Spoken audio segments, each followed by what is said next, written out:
Thank you, Rob. Welcome back, everyone. I hope everyone had good evenings last night and had a good morning session. I've been asked to moderate this panel on understanding ownership structures. Ownerships for structures for ships have been in place in commercial shipping for many years, as at the same time have structures for all sorts of estate planning vehicles, wealth and asset holding structures, trusts, foundations, companies ranging from the simple to the complex. As we covered in the panels yesterday, yacht ownership comes from the heart, combining deeply personal motives. It might be 1% of the family assets estate, but it ranks as high priority. Yachts come with complex business realities, depreciating assets, on the water, crew. There is an increasing amount of regulation we have to deal with, and a wide group of people in the decision-making processes as came out on the panels yesterday. For this panel, we're not going to be addressing, per se, which structure, but rather a much higher level, taking a deep dive into the operational aspects of how ownership structures work in practice, and given the multifaceted complexities, consider what we can do better, or more importantly, how we can work together better. So I have an excellent panel with us, so I would let everyone introduce themselves. Thank you. It's great to be here. Umberto Bonavita, partner and president of Robert Allen Law, based in Miami, Florida, and Palm Beach. Good morning. I'm Bruce Maltwood from Praxis. I'm director of yacht services there. Proud to say I've been in this industry now for 30 years. The most recent 20 of those being with Praxis, formerly SYI Yachts. Good morning, everybody. Richard Elliott. I'm a lawyer specializing in private wealth and luxury assets at Boodle, Hatfield in London. Good morning. Hugo Jacquot. I'm the managing director of Fort Insurance. We are an independent insurance broker catering for the needs of super yacht owners. Thank you. Richard, I thought we might start with you today. What are the core motivations driving owners towards using corporate vehicles rather than owning yachts personally? And how particularly does this sit with your wider estate planning for your clients? So to take a step back, I think it's worth thinking about what a corporate vehicle is or a corporate structure. It doesn't matter whether it's a company, whether it's a limited partnership, whether it's an LLC, or any of the other similar vehicles around the world. They have one thing in common, and that's that they have separate legal personality. What that means is that as an entity, they can enter into contracts, they can own assets, and importantly, they can be sued and sue. And they do all of this without bringing any liability on the people who manage that vehicle or the people who own it. So they stand as a protection for the beneficial owner and also the management.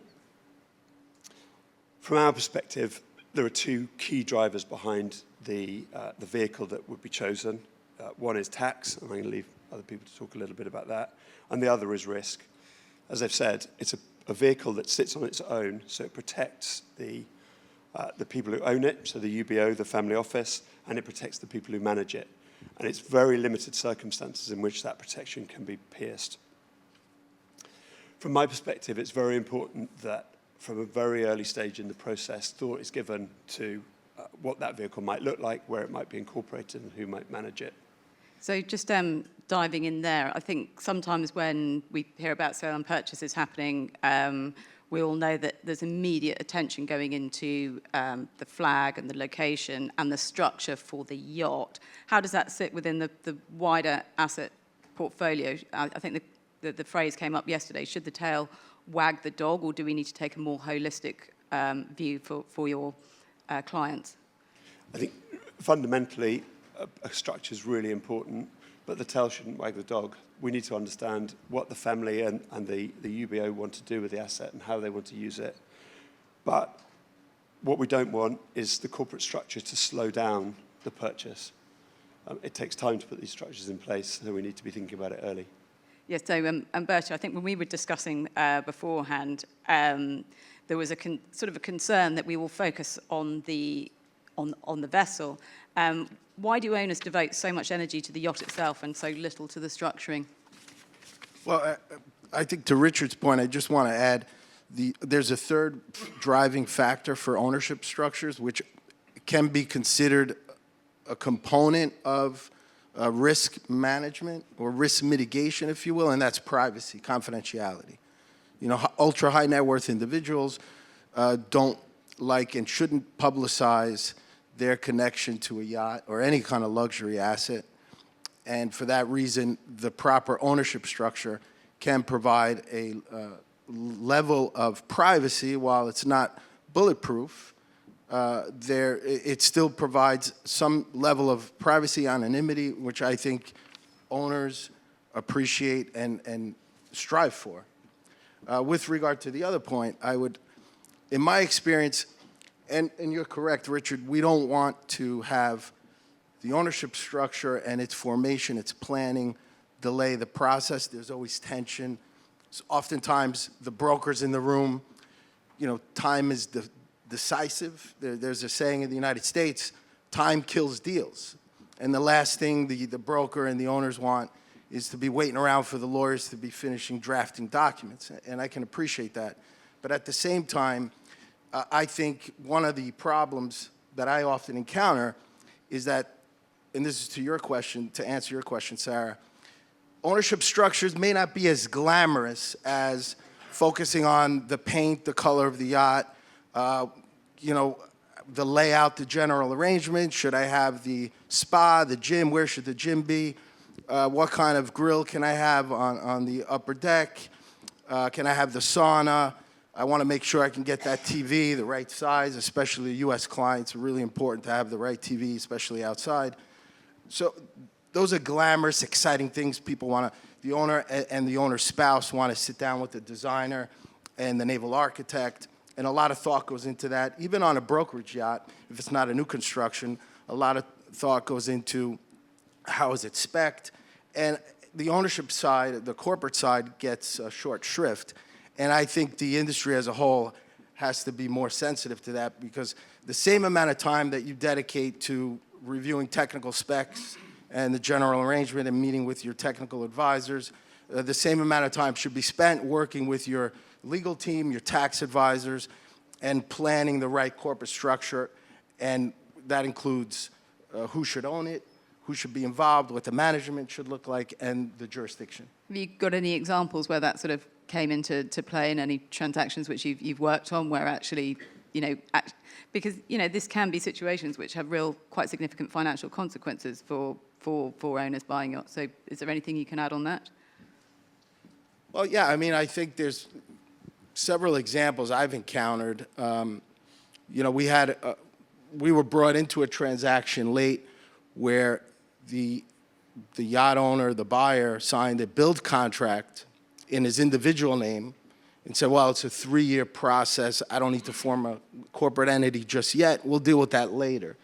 And so as they were getting ready for the delivery at the end of the construction period, they then had to deal with assigning the contract. The problem is that in that jurisdiction, the assignment triggered a VAT event, and that was a problem.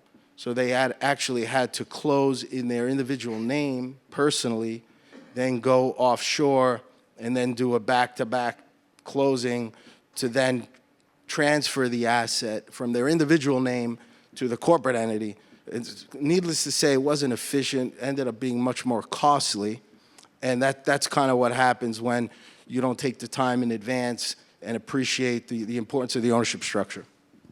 Thank you. And Bruce, I mean, we spoke a lot about operational alignment, and you as a corporate service provider, you know, how do you try and orchestrate that? And can you talk through some of the problems that can arise from your perspective? Yeah, absolutely. I think the first thing we need to remember is, as has been said a couple of times over the last day or so, is you need to make sure you bring in that corporate service provider very early in the transaction. We quite often see clients coming to us literally a few weeks before delivery of a build, along the lines of what you were talking about, Umberto, saying, I've got this delivery, I need the structure putting in place, I need the VAT registration here, there, and everywhere. And it's just not possible within the time frame that's been given. But it's really important that we consider the wider piece. Yesterday, the family office team were talking about, they're the ones responsible for making sure that the message comes down to the corporate service provider of what that client wants to get out of that structure and what the the landscape looks like from a fiscal perspective and from a wealth perspective, and that needs to be translated into the structure, and you need to have advice around that whole piece about how you formulate that owning entity. But coming back to the original point you mentioned there, that's a snapshot in time, and it's all well and good getting advice and putting the right structure in on day one. But things change over time, and it's really so important that you've got a watching brief over that structure on an ongoing basis, not just from a fiscal perspective in terms of the client, but also on an operational basis as well. We see so many instances where yachts fall foul of the rules almost on a daily basis. It's quite scary, and some of those are on the very basic structures that we see. One such example, we had a VAT paid boat, but it was owned by a BVI company with a BVI flag, and the captain was looking to save the owner some money by putting it into a yard period using inwards processing, TPA, something that we're all familiar with, not realizing that the final stage of that process is an export from the shipyard, whereby the VAT paid status that had been acquired on the yacht would be lost. So in that particular instance, we're able to step in and stop that happening, but there was a potential there loss of 1.8 million on that particular yacht in terms of VAT. So it's critical there's that onward management about the activity of the yacht, as well as making sure the structure's right at the get-go. Thank you, Bruce. And I think one of the things that we sometimes talk about is the fact that people come to the professionals later on. And I think probably the last person who sometimes gets contacted or want to talk about is the insurance aspects. But insurance is essential at every level, and real issues can happen if you don't sort of follow the procedures. Hugo, can you dive into this one? Yeah, definitely. I think if you think about what everybody's been saying is that you need to bring the people quite early on in the process. Insurance is also a consideration that an owner should make quite early on in the process. The reason for that is the choice of the ownership structure, not all the time, and I'll explain when, can actually have a dramatic effect on the cost of insurance or the viability of insurance altogether. To take a step back about what's been said yesterday and today, a bit of statistic, when over half of the super yacht fleet is owned by US owners, you will find that certain US owners will want their ownership structure to be a US ownership company, sometimes a US flag, on some yachts, sometimes as big as 50 meters. I'm not giving any advice to anybody, that's not my role anyway. The issue of that with insurance is if the yachts end up trading in the Med, you're going to have a number of issues getting European Lloyd's insurers to potentially insure a vessel with a US flag and with a US owning company. We have seen many cases of yachts being purchased under a US owning company with a US flag and trading in the Mediterranean. The issue with that was, one, the availability of insurers. So when they would have normally maybe 5, 6, 7, 8 insurers that would offer terms, they may have just one. So in other words, no choice. And the premiums could go from simple to 5 to 7 times the premium. Now, on a small yacht, it has an impact, but it's not a great financial impact. However, on a larger yacht, it creates savings if those structures that are quite unfriendly to insurers.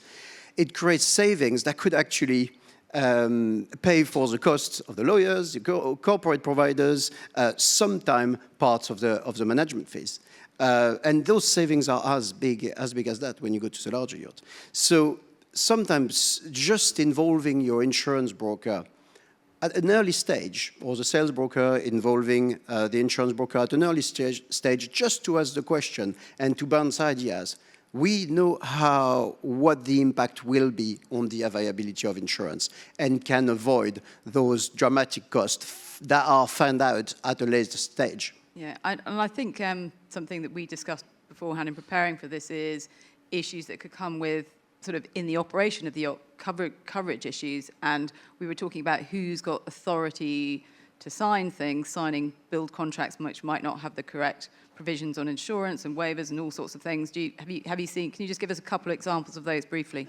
Yeah, so I think the next phase of that is the ownership structure and who does what and who's got authority to do what. The insurance policy of a super yacht is not a simple document in most cases. And you could easily, by signing a shipyard contract, and that's where we were getting at, void your insurance policy if this contract is not reviewed properly, as well as the insurance contract. What tends to happen is the shipyard contract has got certain wording in them that's gonna create some limitation for the owner to have recourse against the shipyard, sometimes waiving the rights of the owner and therefore the insurers towards the shipyard, which is not accepted by the policy, the insurance policy. It's a really complicated issue, isn't it? It's and complicated. Can have significant consequences if people are signing things which they shouldn't be. But I'm going to dive straight into kind of Bruce, because who's holding the can for all of this in the company structure? And, you know, as the directors, you know, who's responsible if we have a cover issue or an extra tax liability? Where does the buck stop?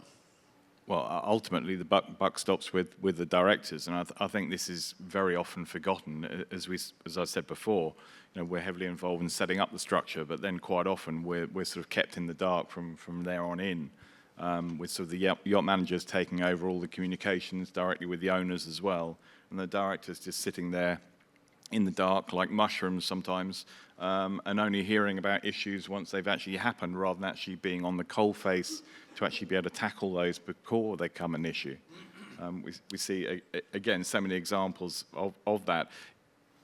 So the directors have the responsibility. If we look at what that could lead to, there's financial penalties for directors. We can be barred from acting as directors. We can even face imprisonment as well. You know, our regulator has got very sharp teeth and can inflict quite painful consequences on us as directors. So it's really important that we're there for the journey. We're not just there at the outset, but we're taking the whole way through that journey. And I think adding to that as well, you've got the management and control. You've picked a jurisdiction of company or partnership or whatever it might be for a particular reason. So you need to make sure that the management and control sits with the directors in the correct jurisdiction. Otherwise, there is the possibility that the tax point could be shifted to whoever it is that's making all those decisions. You know, we had an example late last year where a European client came to us and said, I've got an issue with my tax authorities. Unless I can evidence that the management and control sits with you as directors, not just in issuing a couple of resolutions and signing a couple of contracts, but in terms of the expertise of the team, the services we're providing, that individual was faced with a 30 million personal tax liability, which was far greater than any liability for VAT, which is the main tax that we all consider. So again, that's another reason why you need to have a specialist team there from a director's perspective, overseeing it to make sure that you've got the control and the management sits in the right jurisdiction. Sorry, Sarah, but to reinforce Bruce's point, where we stand right now in most of the industry, you can see that on super yachts, let's say as insurance brokers, we are receiving instructions from owners rep, managers, captains, other people that somehow involved with the owner. And the issue is that I'm not talking about several yachts, I'm just talking about one yacht here. So on one yacht, we can have up to 5 persons giving instructions just to the insurance broker. That is an issue that needs to be sorted because ultimately they'll all say to us, yeah, we'll legitimate, and ultimately it's fine, but until it's not. And like you are saying, until the directors are actually being blamed for the issue that's been decided. Yeah, exactly. I mean, we see, if you look at the contracts where we're appointing a yacht manager, we're appointing a crew employment company, they're appointed as agents, they're not appointed as principals, so the responsibility still sits with the directors. And I think the problem that I encounter, I see, is that the directors are made to be figureheads in many instances, where they're the director on paper, but not in substance, and whether it's the captain or the yacht management team circumvent, and maybe not even maliciously, but they don't involve the director, and decisions are made circumventing the director, and the supervision, the scrutiny, and it's a lack of authority also based on the documents. However, you know, there's also the concept of apparent authority. So if I'm a shipyard and I have I present a contract to the yacht owner, and the captain or the yacht management representative can sign on behalf of the vessel owner, the contract will say, well, you have authority to sign. They don't do the due diligence, but an argument could be made that the shipyard is not didn't do anything wrong because they felt that that captain or the yacht management team had the apparent authority to bind and sign the contract, and the director knows nothing about it. Or quite often, yeah, if the directors don't have the experience, they're just acting as nominees, then, yeah, they're blindly sort of issuing a power of attorney for a third party to do everything. And there's definitely no management and control then sitting with the board, is there? Yeah, I think what came from the family panel yesterday was very much about having so many different streams of critical advisors in the structures, from managers to lawyers to the accountancy side to the tax. And then you've got the private individual wanting to, do their own thing. I think, Richard, we were talking about, you've seen some trends in the industry. How do we bring this all together, and what are you seeing? So looking at it from the UBO's perspective, because ultimately that's where my practice sits, is at the top of the structure. There's an inherent conflict because the UBO and their family office will really want one point of contact, but it's important that that point of contact is not solely at one level. The directors are the people who inevitably will have industry experience, and they can sit as a check and a balance between the day-to-day management of the yacht and reporting up to the family office and the beneficial owner. So we see more and more agreements that are kind of familiar to UBOs who are in business. They look like a shareholders agreement, articles of association, the sort of documents that they're used to seeing day to day. And this puts guardrails around who can make decisions and how those decisions are to be made. There are certain things through power of attorney, through management contracts that can be made at management level. There are certain decisions that need to be made at directors level. As Bruce says, ultimately the directors are responsible. But we'd also put in place restrictions on that decision making as well, so that changes, for example, to the structure itself, but also sale of the yacht, those sort of big decisions can be reserved back to the beneficial owner. And I think there was a lot of discussion yesterday about high net worth individuals wanting to have their plan Bs, suddenly needing to move quite quickly, given world events. How are we going to sort of manage that? How should that be managed? Can the yacht structure respond to that? Who would like to take that? Well, from my perspective, I think the right ownership structure provides the flexibility that if changes need to be made, they can be made. So the right structure should not be rigid, that you have to go back from scratch and redo something. It's down to the communication channels as well, as having those open communication channels with the different stakeholders to make sure that these things can be acted on swiftly.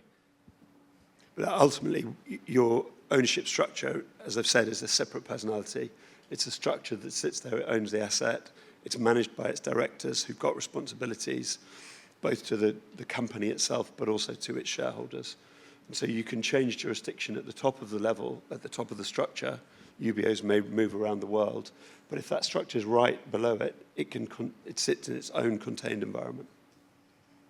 So, Bruce, what do you think of the sort of, the operational best practices that we could bring on, which might sort of improve the flow of communications, ensure that we avoid some of these pitfalls?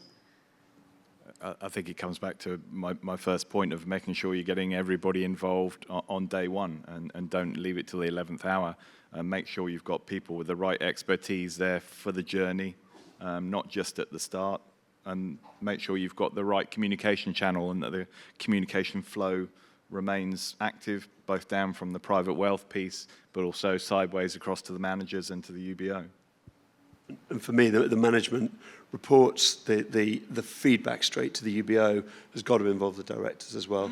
Everything they produce that's sent to the UBO needs to be copied into the directors of the company, because ultimately they're responsible for the decisions that are made. and producing the financial statements. And we quite often see this as a problem, that the owner will get a set of financial statements from the directors, which differs from what they're getting from the yacht manager in terms of a financial report. So you need to have that interaction, so you're giving the same data to the client. Hugo, what are your thoughts? I think one thing that's very clear is that there needs to be some standard operational procedures that actually says who does what and who can do what, and power of attorneys and etc. But very much operational procedures that are very clear as to whose responsibility it is to do what. And in certain situations, we were talking about shipyard visits earlier, or change to the vessel, where it needs to be clear that someone needs to inform the insured and etc. And when there is a contract, it needs to be reviewed, and an attorney needs to look at it, because we are talking about multi-million-dollar assets or tens of million-dollar assets, and contracts are important and need to be reviewed by the appropriate person. And I think the key to Hugo's point, that raises the importance of the corporate governance document. So whether it's a memorandum of association, or in the United States, if it's an LLC, an operating agreement or shareholders agreement, time should be spent, the proper time, to draft it and tailor it to that client, that UBO's specific needs. Oftentimes we see boilerplate AI-generated forms, or some service providers will, they have boilerplate forms, they change the name, and there's provisions like, for example, that you need to have 3 directors, and in this particular entity has 1 director. So my point is, to address this properly, you need documents that are properly drafted, where the professionals take the time to interview the clients and the family office and the tax advisor, and they come up with a document that serves the client's needs, not a regurgitated, pre-printed form where they're changing names. And oftentimes you see that. Well, it's, there's one of the things that in the yachting industry, everything's always slightly different. The structures are slightly different. The people are different. But I think all in all, there needs to be more, structured documentation, procedures, but that will be bespoke to every family office and every particular high net worth individual. I think we've covered our time here. I don't know if there were any questions or anything to be asked. Here we go, the questions come up. Ooh. Ian Pett's going, well, I don't know who's going to take this one. Have you seen increased asset securitization in yacht ownership? So instead of owning shares or a partnership, you own bonds of a compartment that owns the yacht. I'll pick this one up. From my perspective, I haven't seen it myself. I have actually seen really more of a simplification of the structures in recent years. I think in this world of transparency, having a very convoluted structure makes it very difficult for the ongoing operation when you're asked to produce due diligence, etc. So if anything, the last few years, I think things have been more simplified in terms of structures. I've seen that suggested. I've never seen it implemented on a yacht. And if I understand the question, it's where a bond, there would be a fund created. The fund would acquire a bond that has an ISIN number, a CUSIP number, that's traded on an exchange, maybe Luxembourg or Switzerland. And they tie the bond to the bank account. It provides, presumably, in theory, it should provide privacy. But I've never actually seen it implemented. Also, it appears on your bank statement, so when you get your lost child's bank statement, you've got an ISN number, and it just appears as an asset. So you can see a whole wealth on one, which is taken. Yeah, no, I'm the same. Not seen it. Not seen it at all. Any other questions? Here we go. If directors are struggling to receive information on the ongoing operations of the yacht, how can they protect themselves from potential financial penalties? I would call Hugo and ask for a D&O policy. I suspect the corporate providers, you have directors, E&O, so you'll have to see if they cover the financial penalties. One thing for sure is that those E&O's policy cover for lawyers' costs, like we were discussing yesterday, Sarah. That's one thing for sure. From my perspective, while a director or an owning company doesn't want to be a blocker in a structure, directors shouldn't be signing off on any documents, be it sale, purchase, charter, financial statements, unless they've got the information they need to make an informed decision. Comes back to those communication channels again. And Yeah, and I think to add on protection, directors and officers are going to want to be indemnified. And so you'll want to consider the indemnification provisions in the corporate governance documents and the indemnification protections that that particular jurisdiction provides directors and officers of corporate entities.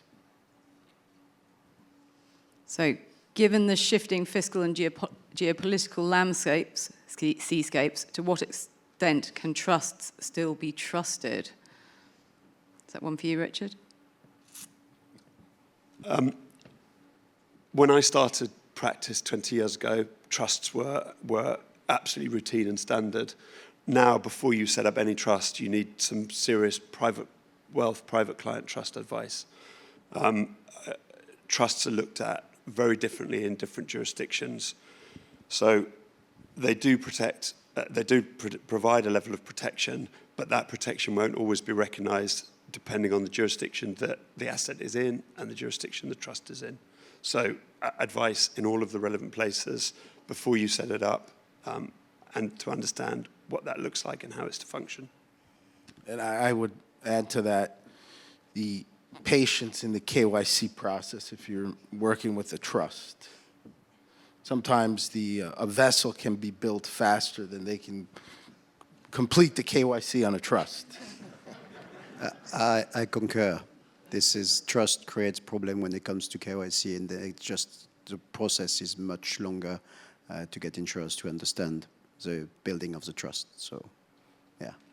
So I think allowing plenty of time, I mean, it goes back to that same old thing. Everyone's really got to be thinking so much further ahead in terms of timings to get bank accounts, KYC done, and everything. Ian Petts. Oh, yes, actually, something we spoke about beforehand but didn't actually cover in this session is how do you see Umberto, how do you see the US market being different, particularly in relation to structures as opposed to UK and Europe? I think the biggest difference is I use the phrase user-friendly. In the US, it's just a lot easier, which doesn't mean it's more reckless. But if I need to form a company, I can form a company pretty quickly. In some states, I can form a company in an hour. It'll cost more, but typically within 2 to 3 days, you can form a company. You're not required to provide as much information that you have to disclose in other jurisdictions. And even something as simple as getting apostilles. I mean, in the US, it's just so easy to get an apostille. Other jurisdictions, it can be a nightmare. So I would say the major difference from the US perspective, the US is open for business. They want to make it easy. There's capitalism. And it's all about how can we make your investment, your entrepreneurial spirit, even if you're buying a pleasure yacht, we're not going to stand in the way. We're not going to put up roadblocks. We're here to help. And that attitude is even present at the Secretary of State's when you're dealing with corporate formation. So it's just a lot more enjoyable for me. Whereas, with all due respect to my colleagues in Europe, it's just I have a lot of respect because it's a lot harder to deal with corporate formations in those jurisdictions than it is in the U.S. I mean, we can form the companies very quickly, but it comes back to that due diligence piece, and that's always the hardest thing with a new client. You build this relationship with a client, you get into a great space, they want to do business with you, and then you mention the due diligence word, and the relationship starts to take a dip, and trying to manage your way through that is quite hard. Now, Joe Sales touched on probably one that I think lawyers shy away from this whenever you hear that someone wants to basically sell the owning company of the yacht as opposed to having a clear break, and that comes with a lot of hazard warnings. Who wants to touch on that one briefly?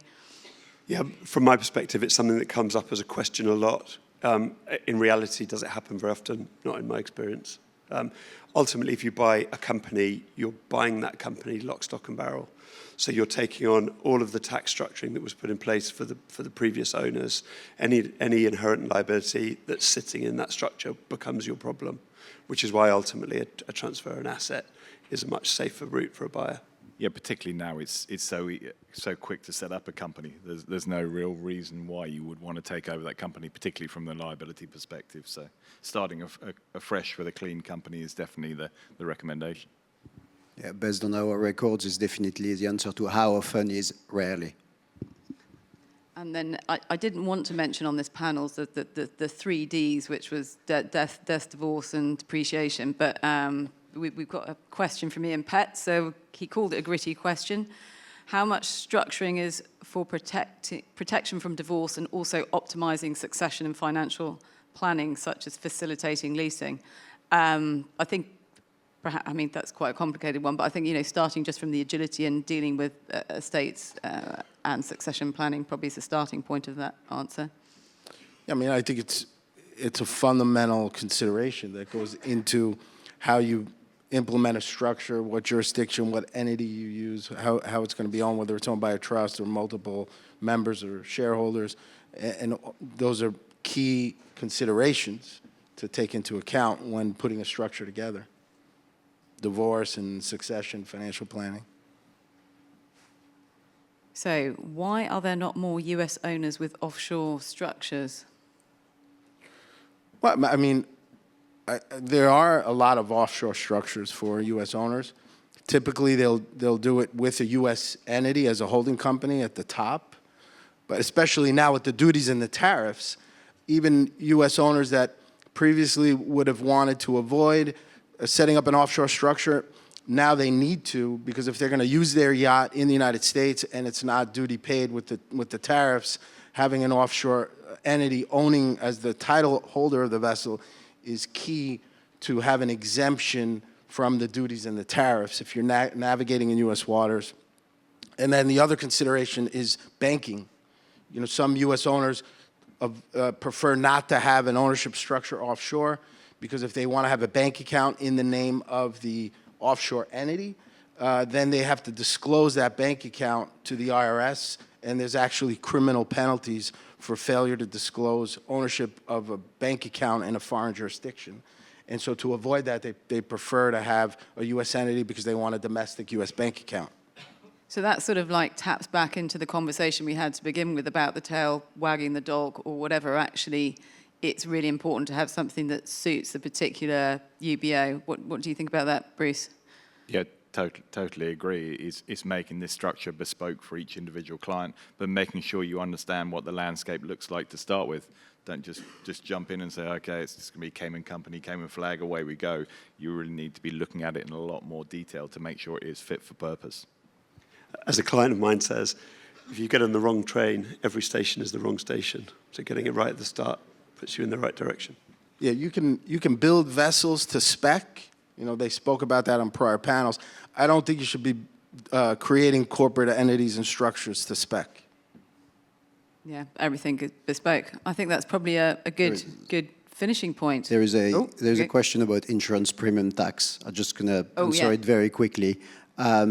Very simply, insurance premium tax are applied by insurers. The reason why I'm saying that is that different insurers have got a different view on insurance premium tax, meaning that depends to the lawyer advice they got for that insurance premium tax. So we've had a problem a few years back with insurers in a certain jurisdiction applying different rate of tax and clients getting very confused on that. So the question that is there is unanswerable if you don't know the insurer that's applying that tax. Sorry about that. So that's the story about insurance premium tax for you in a nutshell. Good. Thank you, everybody. Hopefully we all feel more informed. Thank you for doing an amazing job as a moderator. Thank you. Thank you, Umberto.